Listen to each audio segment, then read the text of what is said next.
America से भारत के अवैध अप्रवासियों की वापसी को लेकर बवाल थमता नहीं दिखाई दे रहा।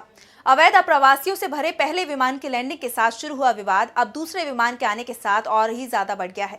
मोदी सरकार के रवैये पर तो पहले से ही सवाल उठ रहे थे। अब हरियाणा की सैनी सरकार भी आरोपों से घिर गई है।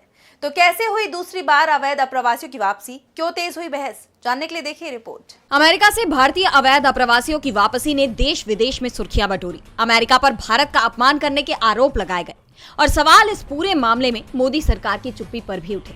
इस बीच अब 119 अवैध अप्रवासियों के साथ दूसरा अमेरिकी मिलिट्री प्लेन भी भारत पहुंच गया, लेकिन इस बार भी कहानी वही रही।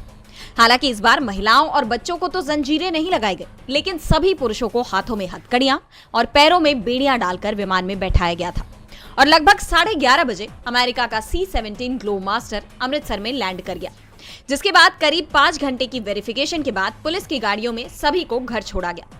इस दौरान किसी को भी मीडिया से बातचीत नहीं करने दी गई। ऐसे में एक बार फिर मोदी सरकार विपक्ष के निशाने पर आ गई। पंजाब के सीएम भगवंत मान तो पहले ही अमृतसर में लैंडिंग पर सवाल उठा रहे थे और अब एक बार फिर भारतीयों के इस अपमान को लेकर केंद्र सरकार घिर गई है कि आखिर मोदी सरकार चुप क्यों है। वहीं सैनी सरकार भी आरोपों के घेरे में आ गई है। दरअसल विमान से उतरे हरियाणा के निवासियों के लिए राज्य सरकार की तरफ से अमृतसर एयरपोर्ट पर कैदी वैन भेज दी गई, जिसे लेकर पंजाब की आप सरकार के NRI मंत्री कुलदीप धालीवाल बुरी तरह भड़क गए।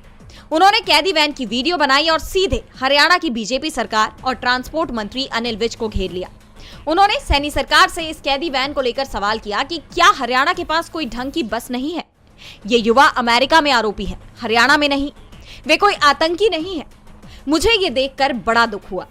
ऐसे में हरियाणा की बीजेपी सरकार से लेकर केंद्र की मोदी सरकार तक बुरी तरह से घिर गई है।